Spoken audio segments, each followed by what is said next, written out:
നമസ്കാരം, ഞാൻ നിങ്ങളുടെ സ്വന്തം ശരവൺ മഹേശ്വർ. കൃഷ്ണശിലയായി എന്ന എൻ്റെ പരമ്പരയിലെ 327ാമത്തെ എപ്പിസോഡാണിത്. ഇന്ന് ഞാൻ നിങ്ങളോട് പറയുന്നത് പ്രശസ്ത കഥകളി നടൻ കലാമണ്ഡലം അരവിന്ദിനെ കുറിച്ചിട്ടാണ്. ഫേസ്ബുക്കിലൂടെയാണ് ഞങ്ങൾ പരിചയപ്പെടുന്നത്. ഉദ്ദേശം ഒരു 10-15 വർഷങ്ങൾക്ക് മുകളിലാവും. പലപ്പോഴുമൊക്കെ അങ്ങോട്ടും ഇങ്ങോട്ടും മെസ്സേജുകൾ കൈമാറാറുണ്ട്. കലാമണ്ഡലത്തിൽ പഠിക്കുന്ന കാലത്ത് തന്നെ അദ്ദേഹത്തെ അറിയാം. അന്നൊന്നും നേരിട്ട് ഞങ്ങൾ കണ്ടിട്ടില്ല. ഭാരതപ്പുഴയുടെ തീരമാണെന്ന് തോന്നുന്നു അദ്ദേഹം ഇങ്ങനെ കഥകളി പ്രാക്ടീസ് ചെയ്യുന്നതിൻ്റെ ഒരു സ്റ്റില്ല് കണ്ട അന്ന് എൻ്റെ മനസ്സിൽ കോറിയിട്ട ഒരു നടന വൈഭവമാണ് കലാമണ്ഡലം അരവിന്ദ്. എത്രയോ കാലങ്ങൾക്ക് ശേഷം, എത്രയോ വർഷങ്ങൾക്ക് ശേഷം അദ്ദേഹത്തെ ചെറുതുരുത്തിയിൽ വെച്ച് കാണുകയാണ്. ഭാരതപ്പുഴ വറ്റി വരണ്ട് കിടക്കുന്ന ഒരു നിലാവുള്ള രാത്രിയിൽ ഞങ്ങളവിടെ ആദ്യമായി കാണുകയും ആ മണൽപ്പരപ്പിലിരുന്ന് മണിക്കൂറുകളോളം കഥകളിയെയും സിനിമയെയും മറ്റ് കലാരൂപങ്ങളെയും ഒക്കെ കുറിച്ച് സംസാരിച്ച് എത്ര മണിക്കൂറുകളാണ് കഴിഞ്ഞതെന്ന് ഓർമ്മയില്ല.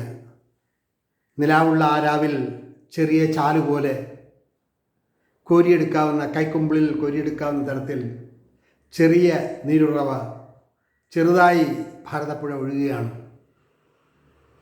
കഥയും കവിതയും പാട്ടും എല്ലാം കഴിഞ്ഞ് ഞങ്ങൾ അവിടെ നിന്ന് മടങ്ങുമ്പോൾ ഏകദേശം 5-5:30 മണി കഴിഞ്ഞിരിക്കുന്നു. അതിനുശേഷം ഒറ്റത്തവണയെ കണ്ടുള്ളൂ എങ്കിലും അതിനുശേഷം അദ്ദേഹത്തെ പിന്നീട് പലപ്പോഴും കാണാൻ കഴിഞ്ഞിട്ടില്ല. എങ്കിലും എടാ നീ എന്നൊക്കെയാണ് ഞാൻ അവനെ വിളിക്കുന്നത്. ഒരു അറിവുള്ള ഒരു പ്രമുഖ കഥകളി നടൻ. അദ്ദേഹത്തെ കുറിച്ച് പറയുമ്പോൾ 100 നാവാണ്. ഇങ്ങനൊരു എപ്പിസോഡ് ചെയ്യണമെന്ന് കരുതി ഞാൻ അദ്ദേഹത്തിൻ്റെ ബ്രീഫും കാര്യങ്ങളൊക്കെ ചോദിച്ചു. നല്ല ചില ഫോട്ടോസും കാര്യങ്ങളൊക്കെ വേണം എന്ന് പറഞ്ഞെഴുതി. റെസ്പോണ്ടില്ല. 1 തവണയായി, 2 തവണയായി, 3 തവണയായി. ഒടുവിൽ അരിശം മൂത്ത് ഞാൻ ദേഷ്യത്തിൽ ഒരു വോയിസ് ഇട്ടു. അത് കിട്ടിയ ഉടനെ തന്നെ അതിൻ്റെ ബ്രീഫും കുറച്ച് ഫോട്ടോസും ഒക്കെ എനിക്ക് അയച്ചു തന്നു. അപ്പോൾ അതിൻ്റെ കാര്യങ്ങളും ഇങ്ങനൊരു എപ്പിസോഡ് ചെയ്യുന്നതിൻ്റെ ഉദ്ദേശശുദ്ധിയും അറിയുന്ന കലാകാരന്മാർക്ക് കൂടുതൽ വിവരങ്ങളിലെത്താനും കൂടുതൽ മറ്റുള്ളവർക്ക് മനസ്സിലാക്കാനും ഒക്കെ കഴിയുന്ന തരത്തിൽ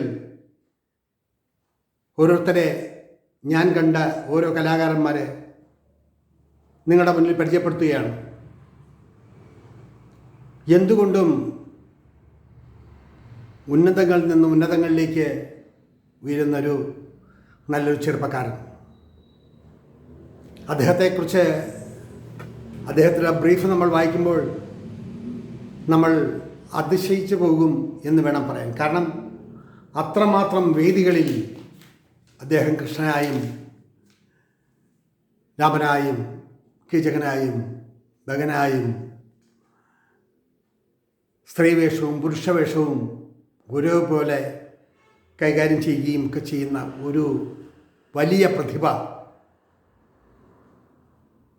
ചെറുപ്രായത്തിൽ തന്നെ ഒരുപാട് രാജ്യങ്ങളിൽ അദ്ദേഹത്തിന് പ്രോഗ്രാം അവതരിപ്പിക്കാൻ കഴിഞ്ഞു എന്നുള്ളതാണ് എടുത്തു പറയേണ്ടുന്നത്.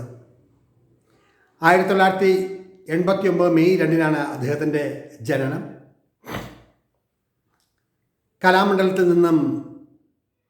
കലാമണ്ഡലം ഡീൻ യൂണിവേഴ്സിറ്റിയിൽ നിന്നും BA ഫസ്റ്റ് റാങ്കോടെ പാസ്സാവുകയും MAയും ബിരുദം നേടി.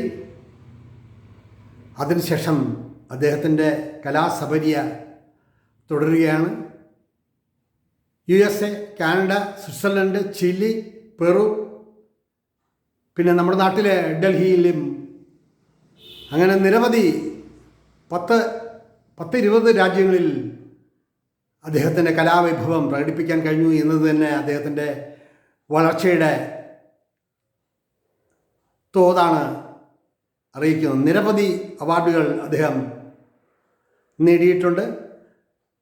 നാട്യ Shiromani award, national Nritya Shiromani award, Vallathol endowment, Vrindavanam award, നൂറുകണക്കിന് അവാർഡുകൾ നേടിയ ഒരു നല്ലൊരു കലാകാരൻ.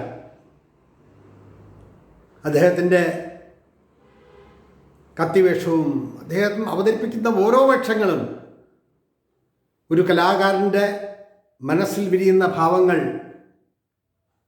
എത്ര തന്മയത്തോടുകൂടിയാണ് അവതരിപ്പിക്കുന്നത് എന്ന് കണ്ടറിയേണ്ടുന്ന ഒന്ന്. 10-36 വയസ്സിനുള്ളിൽ ഒരു ലോകം കീഴടക്കുക, കഥകളിയുടെ അരങ്ങുകളിൽ നിന്നും മരങ്ങുകളിലേക്കുള്ള പ്രയാണം.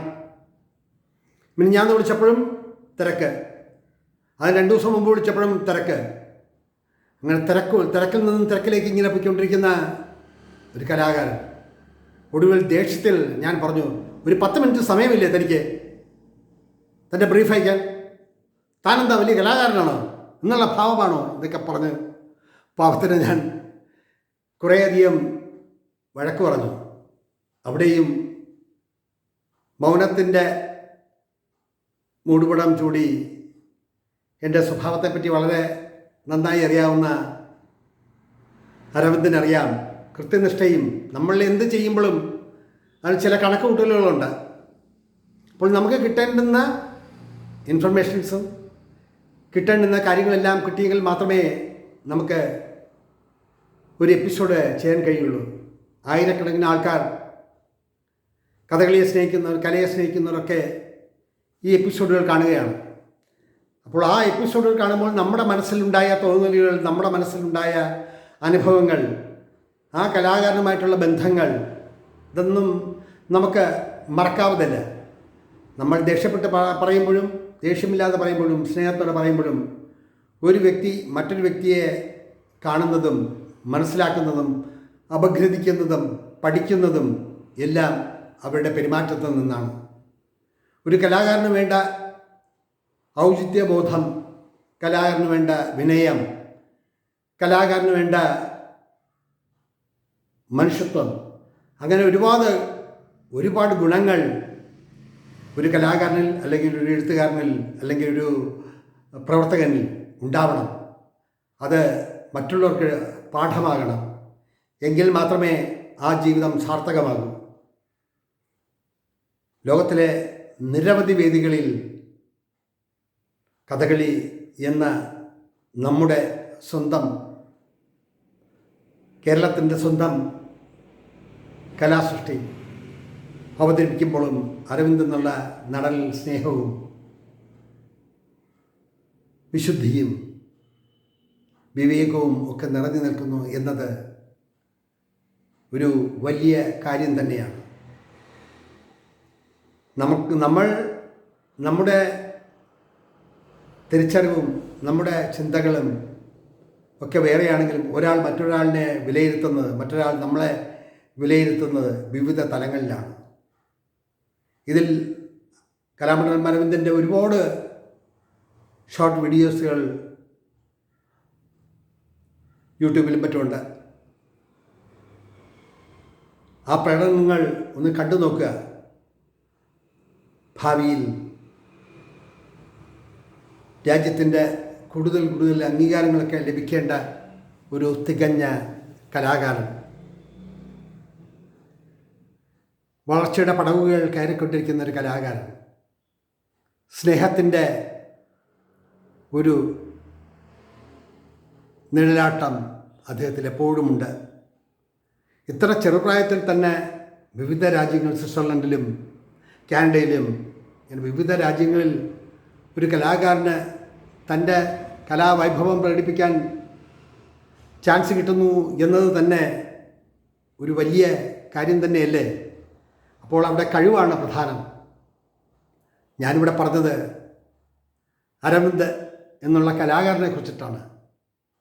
വ്യക്തിഗത ജീവിതത്തിൽ ഒരുപാട് നന്മകളും ഒരുപാട് സ്നേഹവും ചേട്ട എന്നുള്ളൊരു വിളിയിൽ നമുക്ക് അദ്ദേഹത്തിൻ്റെ സ്നേഹം തെളിഞ്ഞു കാണാൻ സാധിക്കും. ഇതെല്ലാം അദ്ദേഹത്തെ ഉയർത്തിപ്പറയുന്നു എന്നുള്ളതല്ല, ഒരൊറ്റ തവണ മാത്രം ഞങ്ങൾ കാണുകയും മണിക്കൂറുകൾ സംസാരിക്കുകയും ചെയ്തത് 10-20 വർഷങ്ങൾക്ക് മുൻപാണ്. ഈ അടുത്ത കാലത്തൊന്നും അദ്ദേഹത്തെ നേരിൽ കണ്ടിട്ടില്ല. കാണാനുള്ള അവസരം ഇരുവർക്കും ഉണ്ടായിട്ടില്ല എന്നതാണ് പരമാർത്ഥം. പക്ഷേ കഥകളിയുടെ ലോകത്ത് ഇനിയും ഒരുപാട് വളരട്ടെ. കഥകളിയുടെ ചരിത്രം എഴുതുമ്പോൾ കലാമണ്ഡലം അരവിന്ദ് എന്ന നല്ല നടനെ, കഴിവുള്ള കലാകാരനെ ഓർക്കപ്പെടാതെ പോകില്ല എന്നതാണ് വാസ്തവം. അദ്ദേഹം എന്താണെന്നറിയാനും അദ്ദേഹത്തെക്കുറിച്ചറിയാനും ഒരു വലിയ ബ്രീഫ് ഇതോടൊപ്പം ഞാൻ ചേർക്കുന്നുണ്ട്. അതിൻ്റെ പ്രോസസ്സിങ്ങിലാണ്. എങ്കിലും ആ വലിയ കലാകാരന് സ്നേഹത്തിൻ്റെ ഭാഷ്യത്തിൽ, കലയുടെ ഭാഷ്യത്തിൽ എല്ലാ നന്മകളും എല്ലാ അനുഗ്രഹങ്ങളും നേർന്നുകൊണ്ട് ചുരുക്കുന്നതിന് മുന്നേ അദ്ദേഹം പറഞ്ഞൊരു കാര്യമുണ്ട്. അന്ന് ഞങ്ങൾ സംസാരിക്കുമ്പോൾ ഞാൻ ചോദിച്ചൊരു ചോദ്യം ഇതാണ്: കൃഷ്ണനായോ രാമനായോ മകനായോ ഏത് വേഷത്തിൽ അരങ്ങിൽ കയറുമ്പോൾ ആ വേഷവുമായി എങ്ങനെ താദാത്മ്യം പ്രാപിക്കുന്നു എന്ന് ചോദിച്ചപ്പോൾ പറഞ്ഞൊരു മറുപടിയാണ് ഒരു കലാകാരൻ്റെ വിശുദ്ധി എന്ന്, അല്ലെങ്കിൽ ഒരു കലാകാരൻ്റെ നന്മകൾ എന്ന് പറയാൻ കാരണം ആ സ്റ്റേജിൽ നിൽക്കുന്ന ചെണ്ടയും മദ്ദളവും അതിൻ്റെ ഈരടികളും പാടുന്ന ഓരോ കലാകാരനിലും അവരുടെ പ്രകടനം, ആ പ്രകടനത്തിൽ അലിഞ്ഞു ചേർന്ന് അതായി മാറുകയാണ് പതിവ്. അപ്പോൾ അവിടെ ഒരു തടസ്സം, അല്ലെ അവിടെ ആ രീതിക്കൊരു മാറ്റം വന്നാൽ അതിൻ്റെ പ്രതികരണം ആ കഥാപാത്രമായി മാറുന്നതിന് തടസ്സമാകും എന്ന് മനസ്സ് പറയുന്നു. അപ്പോൾ ഓരോ താളത്തിലും, ഓരോ കൊട്ടിലും, ഓരോ നാഥധാരയിലും അലിഞ്ഞു ചേർന്ന് ആ കഥാപാത്രമായി നളനായാലും ദമയന്തിയായാലും ശൂർപ്പണഖയായാലും രൗദ്രഭാവമായാലും ഒരു നടനെ സംബന്ധിച്ചിടത്തോളം അവൻ്റെ അർപ്പണബോധം അത് മിന്നിത്തെളിഞ്ഞു വരുന്നത് അവൻ സ്റ്റേജിൽ കളിക്കുമ്പോഴാണ്.